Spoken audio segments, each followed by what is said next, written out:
Hello les amis, j'espère que vous allez bien. Absente sur les réseaux pendant quelques jours suite à une grosse rhinopharyngite. Bon, voilà, c'est de saison, beaucoup d'humidité, même froid par moment ici à Toulon, mais peu importe. Voilà, je voulais en fait vous partager un moment que j'ai eu ce matin dans la lecture avec le Seigneur par rapport je veux dire, au choix que nous devons faire tous les jours. Nous en faisons, je dirais, tout le temps, toute notre vie.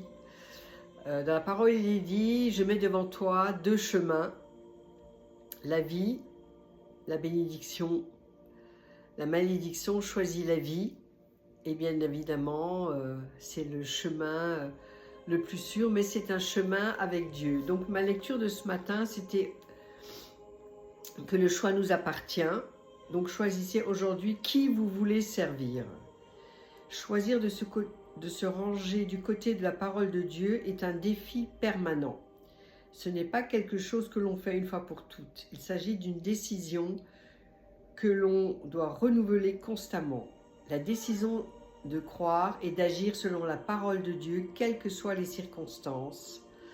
Et c'est ce que chacun d'entre nous devrait faire. C'est vrai que quand les circonstances où tout va bien dans notre vie, c'est assez facile de croire en Dieu, tout semble couler, tout semble facile, léger. Mais quand il y a des circonstances difficiles, et on en rencontre tous dans notre vie, que ce soit par la trahison, la maladie, perte d'emploi, le divorce, le deuil, peu importe. Là, c'est beaucoup plus difficile et cependant, c'est là où nous devrions toujours nous approcher encore plus du Seigneur, et parce que lui, il n'est jamais, rien n'arrive à son insu. Il est toujours au courant de tout ce qui se passe et il nous a donné toutes les armes et l'autorité justement pour traverser, comme il est dit dans le psaume 23, quand je traverse la vallée de l'ombre de la mort, tu es avec moi. Ta houlette et ton bâton me dirigent, voilà, me rassurent, et c'est ça que nous devons faire. Donc il y a des années, j'ai choisi de suivre Jésus, mais depuis, j'ai dû le choisir chaque jour à nouveau, dans toutes les situations auxquelles j'étais confrontée. Je l'ai choisi comme mon sauveur et Seigneur. Et là aussi, j'aimerais faire une petite pause. Beaucoup de personnes, de chrétiens, en fait, ont choisi Jésus comme sauveur.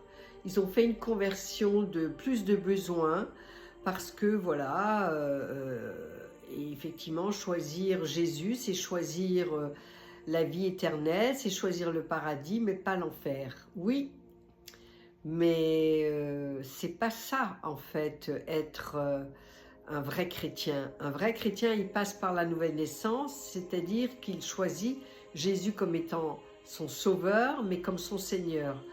Ce qui veut dire que ce n'est plus moi qui décide de ma vie, mais c'est Jésus le maître.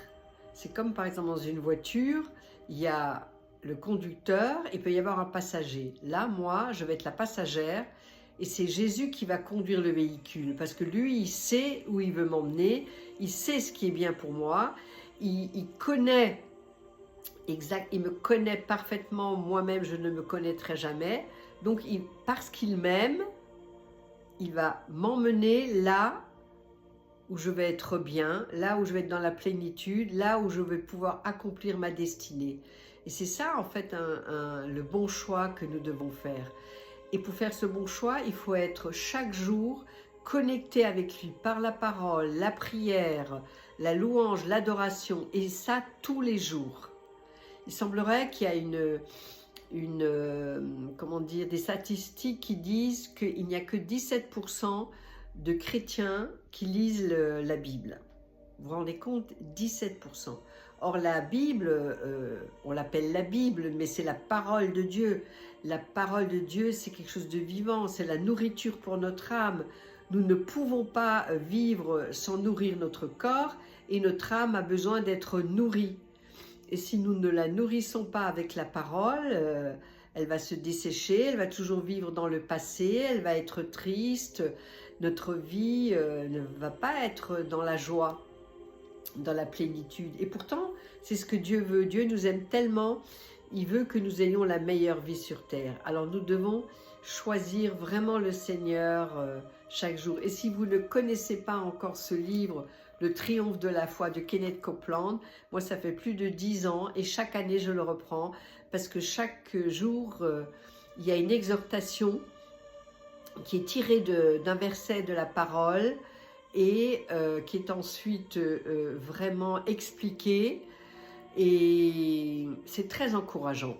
C'est très encourageant, ce n'est pas la parole, nous devons lire la parole, nous devons inviter le Saint-Esprit à vraiment nous éclairer, à nous donner des révélations. Dans Éphésiens, il est dit que vraiment le Seigneur illumine, viens illuminer les yeux de mon cœur. Ça veut dire quoi? Donne-moi la révélation dont j'ai besoin.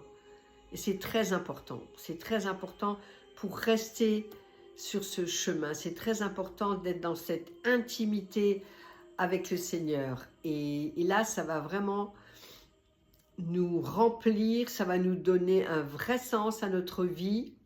Comme je l'ai expliqué il n'y a pas tellement longtemps, on peut avoir une vie sur terre, on peut être très riche, avoir beaucoup de biens matériels, mais si on n'a pas le principal, c'est-à-dire Dieu dans notre vie, nous sommes vraiment très pauvres. Voilà, soyez encouragés et n'oubliez pas de liker et de partager cette vidéo. Je pense qu'elle pourrait être utile à pas mal de personnes. Je vous embrasse de loin, donc il n'y a pas de microbes. À bientôt, bye bye.